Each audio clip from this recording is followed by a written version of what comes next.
سيدنا ونبينا محمد وعلى آله وصحبه أجمعين. أما بعد، فأعوذ بالله من الشيطان الرجيم. بسم الله الرحمن الرحيم. وأحسن منك لم تر قط عيني، وأجمل منك لم تلد النساء. خلقت مبرأ من كل عيب، كأنك قد خلقت كما تشاء. إن الله وملائكته يصلون على النبي، يا أيها الذين آمنوا صلوا عليه وسلموا تسليما. اللهم صل على سيدنا ومولانا محمد وعلى آل سيدنا ومولانا محمد معدن الجود والكرم وآله وبارك وسلم.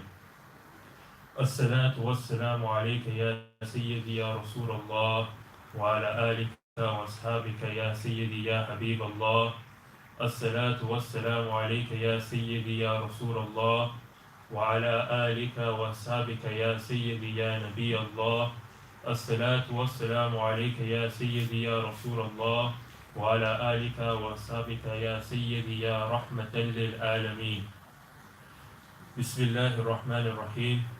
After praising Allah subhanahu wa ta'ala and sending salutations, peace and blessings upon the best of creation, the jewel of creation, the crown of creation, the beloved of Allah Almighty, the coolness to our eyes, the purpose of our lives, the reviver of our hearts, the inspirer to our minds, the one who remembered Allah Almighty the most, and the one who Allah Almighty remembered the most, the awakener of our soul, the most honored one, the most praised one, the most revered one, and undoubtedly the most beautiful one. None other than Sayyidina wa Nabiyyina Muhammadur Rasulullah sallallahu ta'ala alayhi wa sallam. The very famous companion of the Prophet sallallahu alayhi wa sallam said, and this companion, he was known as Hassan, the son of Thabit.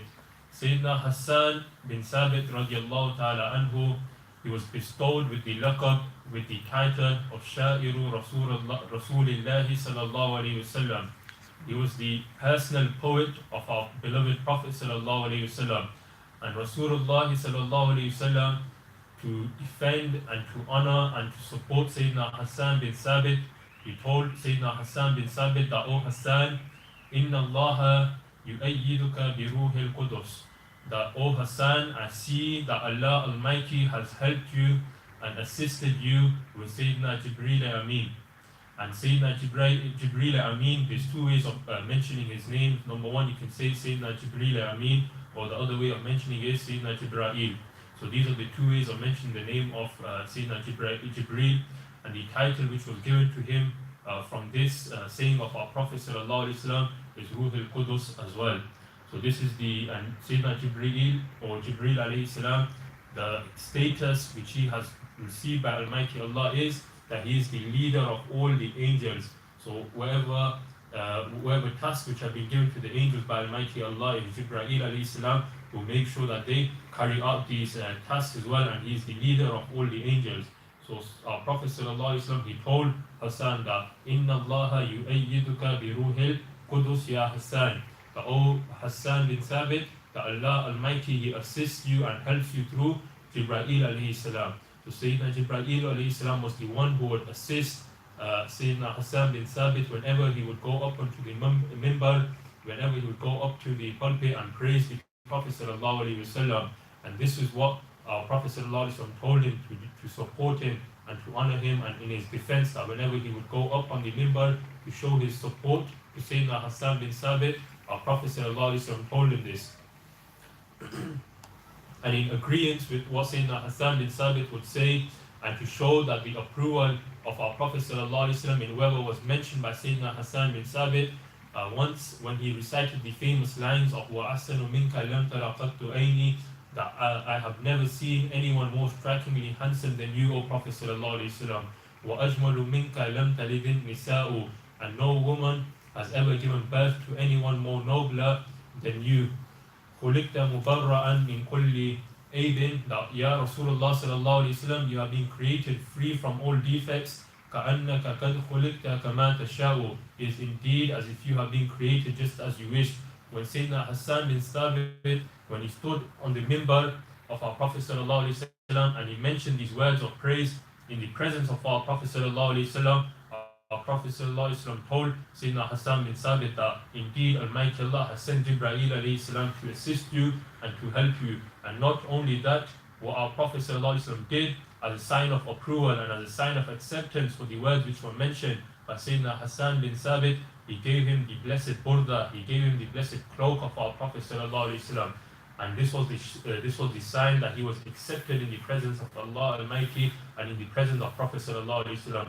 In this day and age, you can ask any person who recites the praise of our Prophet ﷺ, any Nath Khan who comes, and when we give them, they see that the people that they have approved them. But for anything in this world, they would rather take the approval of our Prophet ﷺ than the approval of the people. If they were given the chance, the opportunity of being given the Burda Sharif, the blessed cloak of our Prophet ﷺ, they would accept it infinite times over than the people, what the people praise them with and what the people give them with. This is the blessing of our Prophet ﷺ. This is the blessing of being approved by our Prophet ﷺ whenever you praise the Prophet ﷺ. And if you were to take the first line from this beloved poetry of Sayyidina Hassan bin Thabit, which was وَأَحْسَنُ مِنْكَ لَمْ تَرَ قَطُّ عَيْنِي, and if you were just to take the last word of it, which is عَيْني, and عَيْني means my eyes. So in this, if you want to do the tarkib of it in Arabic, if you want to split it up, is murakkab izafi, and what it is murakkab izafi, so it's mudaf ilayhi, so it's possession and ownership as well. So this is what it talks about. And one of the other shairs, someone who also praises the Prophet ﷺ, he changed this word to Ainon. Ainon, it takes it into a general term, that not only the eyes of Hassan bin Thabit, but the eyes of everyone in this world, that whoever has seen everyone in this world, we talk about the husn and the jamal of our Prophet ﷺ, that no eye has ever witnessed anyone or anything more beautiful than our Prophet ﷺ. And this is what I want to talk about today, is the excellent beauty of our Prophet ﷺ, that who is more beautiful than our Prophet ﷺ, that there is no one who is more beautiful in the entire creation of Allah Almighty than the beauty and the kamal and the husn and jamal of our Prophet ﷺ. From a young age, we all learn about the story of Yusuf alayhi salam, and we all learn about the beauty of Yusuf alayhi salam as well. And it's a famous story which we've heard many times before as well. And our Prophet ﷺ, he mentioned himself that the beauty which was created by Allah Almighty, it was divided into two parts. These two parts, this entire beauty which was created by Allah Almighty, was divided into two parts. One half of it was given to the rest of the creation, it was divided amongst everyone, and the other half was given to Yusuf alayhi salam himself, and this was the beauty of Yusuf alayhi salam. And the story of Yusuf alayhi salam is very famous as well, that he went from being the slave in Egypt, and then he went on to becoming a prisoner, and then he became the leader and the ruler of Egypt of his time as well. So it's a beautiful story, and when it's been mentioned in the Holy Quran, it's mentioned as one of the best stories as well, the story of Yusuf alayhi salam. So Zuleika, who was the wife of one of the governors of that time, she was mesmerized by his beauty, and she once tried to go for him and try to tell him about the way he feels, and she tried to do it in a manner which was not suitable. And Yusuf alayhi salam, he went away from that place, and he was later accused of doing bad things with Zuleika. So when he was accused of this, even though he was innocent, he was then put into shackles, he was put into chains, and he was taken to a prison as well. And at that time, the people, they started hearing about this, and they started talking about Zuleika herself. So what she decided to do was to show everyone the beauty of Yusuf alayhi salam. So she gathered 40 women, and not only 40 women in Egypt, she gathered the 40 most leading women in Egypt, and she told them all that to sit in a line, and she gave them all a sikin, which is a knife as well. So they were all given a knife and a fruit. In some stories it mentioned an apple, but they were all given a fruit. So they started cutting it, and they started cutting the fruit, the apple, or whatever was given to them. And when they started cutting this, Zuleika, she instructed one of her slaves to bring Yusuf alayhi salam to walk through and to walk past. So Yusuf alayhi salam did, and he walked past, and when the ladies, when the 40 women who were the leading women of that time, when they saw the beauty of Yusuf alayhi salam, they became mesmerized, and they had all this adrenaline rush, and they started cutting, and they did not stop cutting the apple, they even cut their fingers as well. And that when you have this adrenaline rush, your body becomes numb and you do not feel a thing as well. So this is what happened to the women of Egypt as well, that they ended up cutting their fingers without feeling the pain at all. When they saw this, it's been mentioned in Surah Yusuf, ayah number 31, that Hasha lillah, ma haza basharan in haza illa malakun karimun. That they started mentioning this, that this man, he cannot be a human. We have cut our fingers just by seeing him, that this man, he is not a human, he is actually an angel which has been sent by Allah Almighty. And when this story was heard by Sayyidah Aisha Siddiqa radiallahu ta'ala anha, she said, and she started mentioning about the beauty of Yusuf alayhi salam. She was reported, and when she was asked about the beauty of our Prophet sallallahu alaihi wasallam, to compare it, she said that if the very same women of Egypt saw the cheek of our Prophet sallallahu alaihi wasallam, not even the beloved face of our Prophet sallallahu alaihi wasallam, if they just saw this blessed cheek of our Prophet sallallahu alaihi wasallam, they would not cut their fingers, rather they would rip their hearts out of their chest, and they would start cutting, and they would start cutting their hearts into pieces as well. This was the beauty of our Prophet sallallahu alaihi wasallam, and it has been famously stated by Ala Hazrat in one of his poems that Husne Yusuf be kati Misri mein angushte zana sarkatate hete nama pe mardane Arab. So the meaning of this is that just on the beauty of Yusuf alayhi salam, the ladies of Egypt, they cut their fingers. That Husne Yusuf be kati, that on the beauty of Yusuf alayhi salam, they cut their angushta is another, they cut their fingers. But on the beauty of our Prophet sallallahu alaihi wasallam, the people of Arabia, they would give the lives, they would give the blessed heads to protect the honor, to protect the Prophet sallallahu alaihi wasallam, to show their love for Prophet sallallahu alaihi wasallam. They were willing to give the blessed heads, and not only then, but even today as well. That when it comes to the honor of our Prophet sallallahu alaihi wasallam, we always come forward to respect the honor of our Prophet sallallahu alaihi wasallam. That we are willing to give wherever we have, we are willing to give our lives, our money, our wealth, wherever we have, in the presence and in the for the Prophet sallallahu alaihi wasallam. And just by saying this, Ala Hazrat, he managed to close the discussion on the beauty of our Prophet sallallahu alaihi wasallam as well. And if you want to compare it, is where is the Husn of Yusuf alayhi salam, and where is the Husn, Kamal and Jamal of our Prophet sallallahu alaihi wasallam? The Prophet sallallahu alaihi wasallam's beauty is personified in its entirety. Almighty Allah put the complete Kamal and Jamal in the Prophet sallallahu alaihi wasallam. And when you read through the ahadith, sometimes you will learn that the way the Sahaba Ikram, they describe the blessed face of our Prophet sallallahu alaihi wasallam. When they would describe the blessed face of our Prophet sallallahu alaihi wasallam, sometimes they would describe it to the moon, they would compare it to the moon, sometimes they would compare it to the stars as well. And one great Arif Billah, Sidri Abdullah Sirajuddin Muhaddis Halabi, who is the Muhaddis of Aleppo rahmatullahi ta'ala alayhi, in his book Muhammadur Rasulullah sallallahu ta'ala alayhi wasallam, he said that you have Yusuf alayhi salam, you can compare it to the moon, that you can see the moon with the power of your eyes as well, that the women who were present there, they had the power in the eyes to see Yusuf alayhi salam and be mesmerized by his beauty. The Prophet's beauty is like the sun. Why is it like the sun? It's because the sun is so beautiful. You can only take glimpses at a time. You cannot look at the sun continuously for a long while. If you do, it will affect your eyes. So when you look at the sun, you can only take small glimpses to look at the sun. This is the beauty of our Prophet sallallahu alaihi wasallam. That the nur of our Prophet sallallahu alaihi wasallam is such, that the light of our Prophet sallallahu alaihi wasallam is such that you cannot continuously look at it, and you can only have glimpses of this as well. You can't look for long, and you cannot handle the nur of our Prophet sallallahu alaihi wasallam. And that the Prophet sallallahu alaihi wasallam's beauty is compared to none other. And if I was to add to a further equation to this and understand this scientifically, is that the moon is a reflection to the sun. We learn this in science when we are in school, when we are studying science as well, that the moon is a reflection of the sun as well. So if you want to compare the beauty of Yusuf alayhi salam and Prophet sallallahu alaihi wasallam, is that the moon would not be the moon without the sun. So Yusuf alayhi salam will not be Yusuf alayhi salam without Muhammadur Rasulullah sallallahu alaihi wasallam. because Yusuf alayhi salam's nur, it came from the beauty of our Prophet sallallahu alaihi wasallam as well. And Allah Hazrat, he has famously stated himself that wo kamal husn huzur hai ke guman naqsh jahan nahi, yahi pool khar se dur hai, yahi shamma hai ke dua nahi.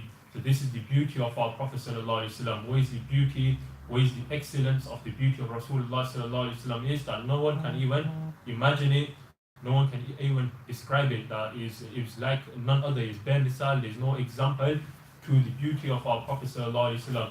He is free. He is far from any partners in his beauty, and no one can be equal in partnership to the beauty of our Prophet sallallahu alaihi wasallam. The way Almighty Allah created him is perfectly, that there is no other way which our Prophet sallallahu alaihi wasallam could have been created. He is perfect. He is free from all defects. The beauty of our Prophet sallallahu alaihi wasallam is like a diamond. It's like a pearl, and it cannot be divided. It is just for our Prophet sallallahu alaihi wasallam himself. And this is why Hassan bin Thabit radiallahu ta'ala anhu, he mentioned, خُلِقْتَ مُبَرَّأً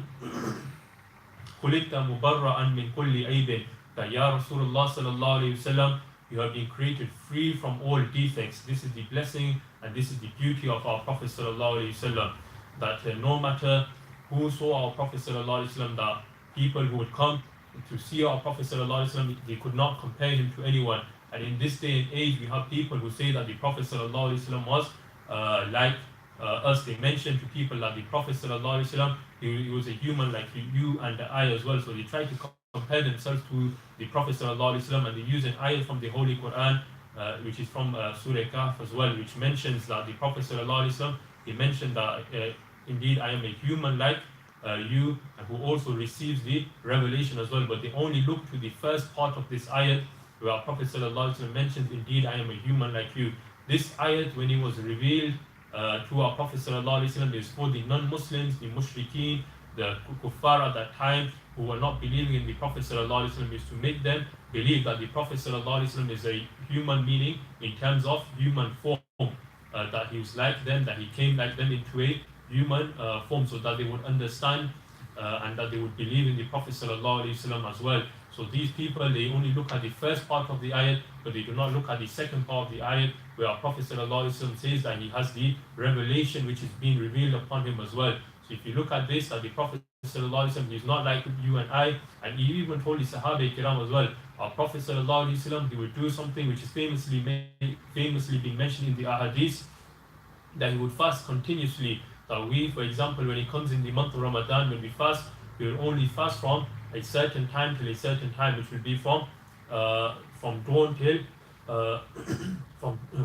dawn till sunset. So from just before Fajr time, and Fajr time begins, we will stop eating everything, and we will stop eating until sunset, until Maghrib time. So when the sun sets, we will break our fast. This is what we do when we fast in the month of Ramadan. Our Prophet ﷺ, he would fast continuously. He would fast continuously, meaning he would not break his fast. Rather, he would fast 2, 3, 4, even more than that, 6, 7, 8 days continuously without eating any food, without having any water as well. And the Sahaba Ikram, they would see our Prophet ﷺ do this, and they would try to resemble, they would try to copy our Prophet ﷺ in doing this as well. They would try to fast 3, 4, fast more days than this continuously without eating any food, without having any water either as well. And then our Prophet ﷺ realized that when he would sit in the gatherings, he saw that the companions, some of the companions, they were not turning up, and he inquired regarding this. So our Prophet ﷺ was told that the companions, that they are not eating, they're not drinking, they are trying to copy you, or Prophet ﷺ, that they are trying to do the continuous fast which you are doing, Ya Rasulullah sallallahu alaihi wasallam. And our Prophet ﷺ then told him that you and I are not alike, you are not like me. So this is what Prophet ﷺ told him as well, that I get sustenance from Almighty Allah the way you all do not get sustenance from Almighty Allah. Almighty Allah feeds me, Almighty Allah provides me with drink as well. So this is the status of our Prophet ﷺ, that there is no one in comparison to our Prophet ﷺ. No one can be like our Prophet ﷺ in looks, no one can be like our Prophet ﷺ in personality as well. That when we should make our life, we should have a certain goal in life as well. And this goal in life which we should have is to read the seerah, read the shama'il of our Prophet ﷺ, to understand and to get ourselves connected to our Prophet ﷺ. and to such a level that we read more about our Prophet sallallahu alaihi wasallam. It increases our love of Rasulullah sallallahu alaihi wasallam, and it increases our love for Rasulullah sallallahu alaihi wasallam to such an extent that we want to see the Prophet sallallahu alaihi wasallam. The more we read about someone, the more we learn about someone. The more we read about someone, the more we learn about someone, it increases our love to such an extent that we want to see the person who we are reading about so much, the one that who we are learning about so much, we want to learn about them as well. So our Prophet sallallahu alaihi wasallam, when we get to this status, we get to this status by reading about the Prophet sallallahu alaihi wasallam as well. And our Prophet sallallahu alaihi wasallam has stated, and I will finish with this hadith Mubarak as well, that our Prophet sallallahu alaihi wasallam has said that man ra'ani fil manami faqad ra'ani al-haq fa inna ash-shaytana la yatamathala bi, that he who sees me in a dream has certainly seen me, because shaitan cannot take my form. And this brings me back to the previous point as well, that no one is in comparison to our Prophet sallallahu alaihi wasallam. No one can be like our Prophet sallallahu alaihi wasallam in resemblance or anything. Nobody is equal to our Prophet sallallahu alaihi wasallam in beauty. No one is equal to our Prophet sallallahu alaihi wasallam in kamal. No one is equal to him in husn. No one is equal to him, he sallallahu alaihi wasallam, in jamal as well. So may Almighty Allah forgive me for any wrong that has been said. May Almighty Allah grant us a place in Jannatul Firdaus. May Almighty Allah grant us the ziyarah of Rasulullah sallallahu alaihi wasallam. Wa aqulu qawli hadha astaghfirullah li wa lakum wa akhiru dawana anil hamdulillahi rabbil alamin. Assalamu alaikum wa rahmatullahi wa barakatuh.